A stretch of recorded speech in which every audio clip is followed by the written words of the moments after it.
Hello, I am David, and this is my reading of The Book by H.P. Lovecraft.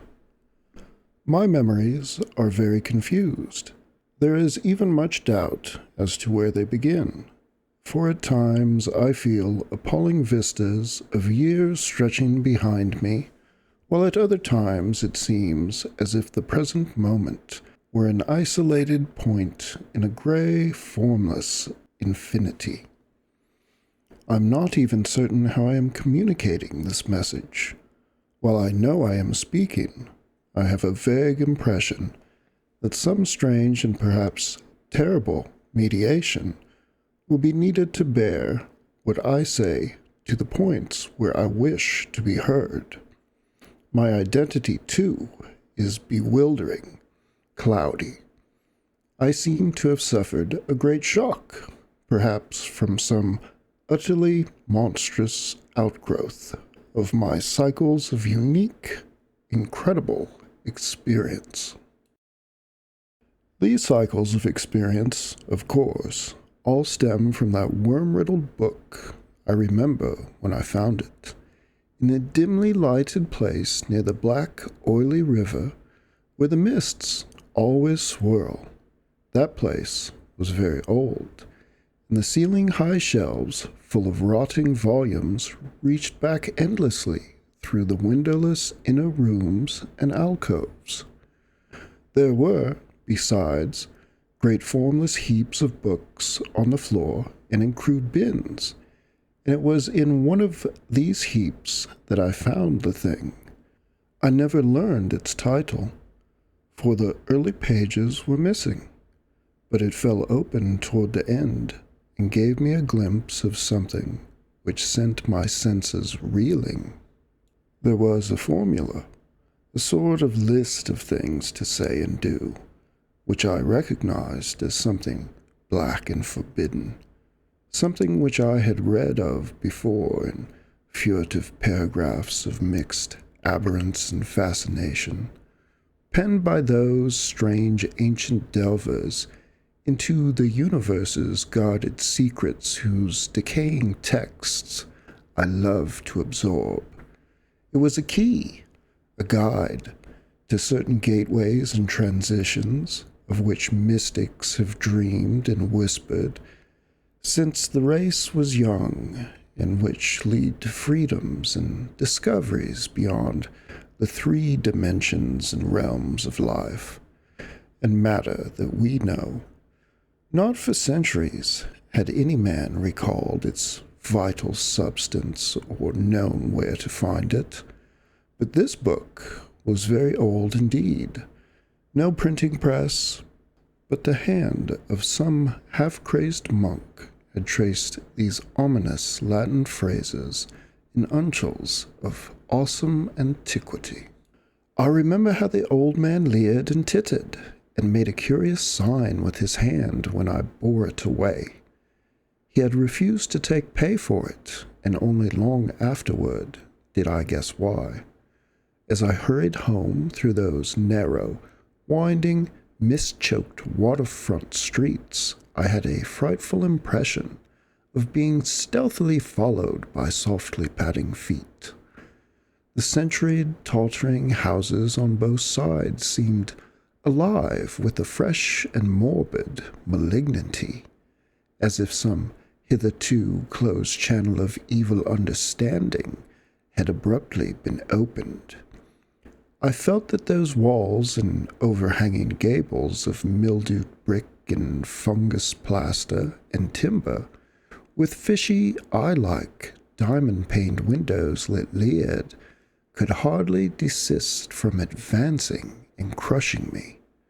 Yet I had read only the least fragment of that blasphemous rune before closing the book and bringing it away. I remember how I read the book at last, white-faced and locked in the attic room that I had long devoted to strange searchings.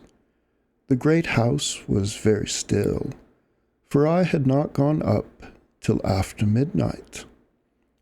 I think I had a family then, though the details are very uncertain, and I know there were many servants. Just what the year was, I cannot say, for since then I have known many ages and dimensions, and have had all my notions of time dissolved and refashioned. It was by the light of candles that I read. I recall the relentless dripping of the wax, and there were chimes that came every now and then from distant belfries. I seemed to keep track of those chimes with a peculiar intentness, as if I feared to hear some very remote, intruding note among them. Then came the first scratching and fumbling at the dormer window that looked out high above the other roofs of the city. It came as I droned aloud the 9th verse of that primal lay, and I knew amidst my shudders what it meant, for he who passes the gateways always wins a shadow, and never again can he be alone. I had evoked, and the book was indeed all I had suspected. That night I passed the gateway to a vortex of twisted time and vision, and when morning found me in the attic room, I saw in the walls and shelves and fittings that which I had never seen before. Nor could I ever after see the world as I had known it.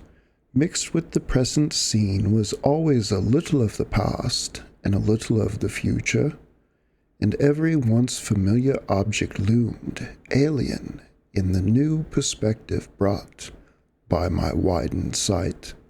From then on I walked in a fantastic dream of unknown and half-known shapes, and with each new gateway crossed, the less plainly could I recognize the things of the narrow sphere to which I had so long been bound. What I saw about me none else saw, and I grew doubly silent and aloof, lest I be thought mad. Dogs had a fear of me, for they felt the outside shadow which never left my side. But still I read more, in hidden forgotten books and scrolls to which my new vision led me, and pushed through fresh gateways of space and being and life patterns, toward the core of the unknown cosmos. I remember the night I made the 5 concentric circles of fire on the floor, and stood in the innermost one chanting that monstrous litany the messenger from Tartary had brought. The walls melted away, and I was swept by a black wind through gulfs of fathomless gray, with the needle-like pinnacles of unknown mountains miles below me. After a while there was utter blackness, and then the light of myriad stars forming strange alien constellations.